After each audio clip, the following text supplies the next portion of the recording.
पाहुयात पुढची बातमी। गडचिरोली जिल्ह्यामध्ये काल C60 कमांडोंनी 12 नक्षलवाद्यांचा खात्मा केला आणि याबद्दल आज गडचिरोली पोलिसांनी पत्रकार परिषद घेतली आणि या सगळ्या विषयीची सविस्तर अशी माहिती दिलेली आहे। उत्तर गडचिरोलीमध्ये आता एकही सशस्त्र नक्षलवादी उरलेला नाही अशी अत्यंत महत्त्वाची माहिती पोलिसांनी या पत्रकार परिषदेच्या माध्यमातून दिली आहे। चकमकीमध्ये ठार केलेल्या सर्व नक्षलवाद्यांची ओळख आता पटलेली आहे।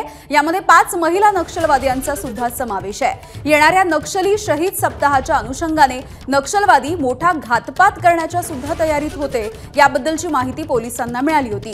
त्यामुळे लगेचच C60 चे 200 जवान हे संबंधित क्षेत्रामध्ये पाठवले गेले। 6 तास ही चकमक चालली आणि या चकमकीमध्ये 2000 राऊंड फायर करण्यात आले होते।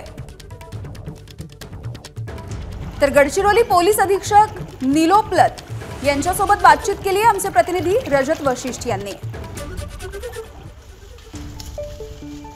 गडचिरोली जिल्ह्यातील वांडोली गावाजवळ काल पोलीस आणि नक्षलवाद्यांमध्ये भीषण चकमक झाली आणि त्यामध्ये 12 नक्षलवाद्यांना कंठस्नान घालण्यामध्ये गडचिरोली पोलिसांना यश आलेलं आहे। आपल्यासोबत गडचिरोलीचे पोलीस अधीक्षक निलोत्पल सर आहेत। सर, हा अभियान कशा परिस्थितीमध्ये राबवण्यात आला, कारण काल हवामान फार विपरीत होतं? कल हवामान खूप विपरीत होता। गडचिरोलीमध्ये प्रचंड पाऊस सकाळपासून सुरू होता आणि त्या पाऊसमध्ये आम्ही 7 C60चे आमचे युनिट 200 कमांडोज तिथे आम्ही अभियानासाठी रवाना केले आणि ते प्रचंड पावसामुळे प्रत्येक नदी नाले भरलेलं होतं आणि त्या परिस्थितीमध्ये आमचे बहादूर जवानांनी 5 असे नदी नाले ज्यामध्ये शोल्डरपर्यंत पाणी होते, कंधेपर्यंत पाणी होते, त्यांना क्रॉस करून तिथे स्पॉटवर पोहोचले आणि तिथे ते चकमक झाला आणि त्यामध्ये 6 तासचे गोळीबार नंतर जे पावसामध्ये सुरू होता त्यामध्ये संध्याकाळी 7 वाजता ते अभियान संपला आणि त्यामध्ये एरिया सर्चमध्ये आम्हाला 12 वरिष्ठ माओवाद्यांचे बॉडी सापडलेला आहे। सर, रणनीतिक स्ट्रॅटेजीच्या दृष्टिकोनातून बघितलं तर गडचिरोली पोलिसांचा जो कालचा यश आहे तो किती महत्त्वाचा आहे, कारण याच्यामध्ये मोठे कॅडर तर होतेच आणि सोबतच 2 दलम कदाचित पूर्णपणे संपलेले आहेत। उत्तर गडचिरोलीमध्ये सध्या कालचे पूर्वी 2 दलम ॲक्टिव्ह होते, टिपागड कोरची दलम आणि चातगाव कसनसूर दलम। एकूण 12 कॅडर त्या एरियामध्ये फिरत होते आणि त्या एरियामध्ये ॲक्टिव्ह होते आणि काल जे आमचे चकमक झाले ते त्यामध्ये पूर्ण टिपागड कोरची दलम आणि चातगाव कसनसूर दलम यांचे प्रत्येक सिनियर कॅडरसह प्लटून मेंबरचे आम्ही खात्मा केलेला आहे आणि या म्हणण्यामध्ये हरकत नाही आहे की सध्या उत्तर गडचिरोली नक्षल चळवळीतून मुक्त झालेला आहे आणि तिथे एक पण सशस्त्र माओवादी शिल्लक राहिलेला नाही आहे। सर, यापूर्वी उन्हाळ्यामध्येही एक पेरीबिली दलमचा सफाया जो आहे तो गडचिरोली पोलिसांनी केला होता। तर सातत्याने गेल्या 3-4 वर्षात जे काही यश मिळाले, किती नक्षलवाद्यांना एन्काउंटरमध्ये मारण्यामध्ये गडचिरोली पोलिसांना यश आलं आहे, किती लोकांनी सरेंडर केलेलं आहे?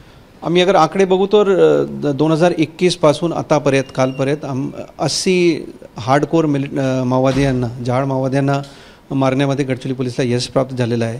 120 माओवाद्यांना गडचिरोली पोलिसने अटक केलेला आहे आणि 29 माओवाद्यांनी गडचिरोली पोलीस दलासमोर आत्मसमर्पण केलेलं आहे।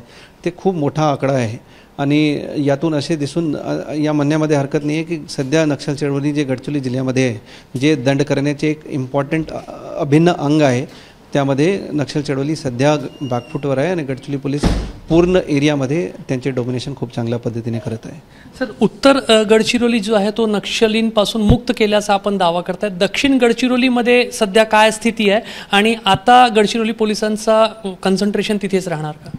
जसा आता चर्चा झाली 13 मे 2024 रोजी जेव्हा आचारसंहिता लागले होतं त्यामध्ये दक्षिण गडचिरोलीचे एक पेरीमिली दलमला आम्ही समूल उच्चाटन केलं आहे आणि त्यांचे सफाया केला होता आणि सध्या जे 3 दलम दक्षिण गडचिरोलीमध्ये सध्या ॲक्टिव्ह आहे आणि सुमारास 50 कॅडर तिथे ॲक्टिव्ह आहे, त्यांच्यावर आम्ही लक्ष केंद्रित केलेलं आहे। मागचे 2 वर्षापासून आमचे दक्षिण गडचिरोलीवर खूप लक्ष आहे आणि शेवटचे जे गडचिरोलीचे जे शेवटचे माओवादी चळवळीचे गड आहे अबुजमाड, त्यांच्यामध्ये पण ऑपरेट करण्यासाठी गडचिरोली पोलीस सक्षम आहे आणि नक्कीच पुढचे जे ऑपरेशन सीझन जेव्हा सुरू होणार आहे तेव्हा अबुजमाडमध्ये पण गडचिरोली पोलीस ऑपरेट करणार आहे। सर, जे काल VIP मूवमेंट गडचिरोलीमध्ये होता, दोन्ही उपमुख्यमंत्री होते, स्वतः गृहमंत्री या ठिकाणी होते आणि त्याच वेळेस जेव्हा कार्यक्रम सुरू होता गडचिरोली पोलिसांचा एक पथक घनदाट जंगलामध्ये नक्षलवाद्यांशी लढा देत होतं।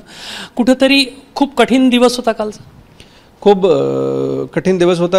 एक मोठा VIP बंदोबस्त केला होता। दोन्ही गृहमंत्री आणि वित्तमंत्री महाराष्ट्राचे गडचिरोलीमध्ये होते आणि त्यामध्ये आमचे C60चे पथक रोड ओपनिंग एरिया डॉमिनेशनमध्ये तिथे मोठ्या प्रमाणात आम्ही डिप्लॉय केले होते आणि प्रचंड पाऊस पण सुरू होता आणि त्या परिस्थितीत जे पण आमचे C60चे पथक शिल्लक राहिले होते त्यातून आम्ही हे अभियान यशस्वीपणे राबवले आणि त्यातून असे दिसून म्हणण्यामध्ये हरकत नाही आहे की असे विपरीत परिस्थितीमध्ये जेव्हा पॅरलली बरेचसे ऑपरेशन्स आणि VIP बंदोबस्त सुरू आहेत त्यामध्ये गडचिरोली पोलिसनं या विपरीत परिस्थितीमध्ये विपरीत हवामानमध्ये हे 12 नक्षलवाद्यांना खात्मा करण्यामध्ये यश प्राप्त झालेलं आहे. सर, VIP मुवमेंट आणि त्यांचा तिथला जो एकत्रीकरण आहे कुठूनही काही संबंध आहे की काहीच संबंध नाही?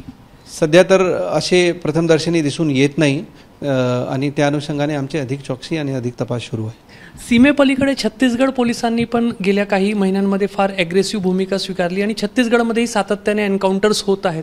दोन्ही बाजूने जर अटॅक अशा पद्धतीने झाला तर लवकरच जो केंद्र सरकारचा केंद्रीय गृह विभागाचा एक धोरण आहे संपूर्ण भाग जो दंडकारण्य नक्षल चळवळीपासून मुक्त करणं ते शक्य होऊ शकतं. सध्याची परिस्थितीमध्ये जे छत्तीसगडमध्ये नक्षलविरोधी अभियान सुरू आहे आणि गडचिरोलीमध्ये मागचे 5 वर्षापासून जे सतत नक्षलविरोधी अभियान आम्ही करत आहे त्या अनुषंगाने या म्हणण्यामध्ये हरकत नाही आहे की आगामी काळात नक्षल चळवळीचे जे ॲक्टिव्हिटी आहे ते प्रचंड प्रमाणात कमी होणार आहे आणि त्या नक्षल चळवळी संपूर्ण उच्चाटन करण्यामध्ये दोन्ही राज्याचे पोलिसांना आगामी काळात नक्कीच यश भेटणार आहे याची आम्हाला खात्री आहे. अखेरचा प्रश्न सर, जे 3 जखमी आहे संपूर्ण महाराष्ट्राला त्यांची काळजी आहे, त्यांची स्थिती कशी आहे?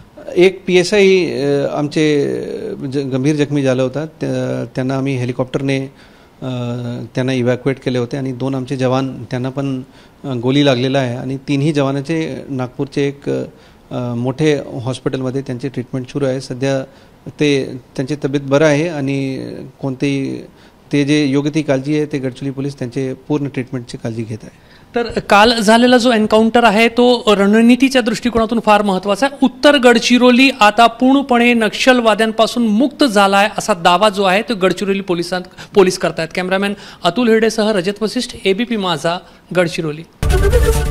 ABP माझा, उघडा डोळे बघा नीट.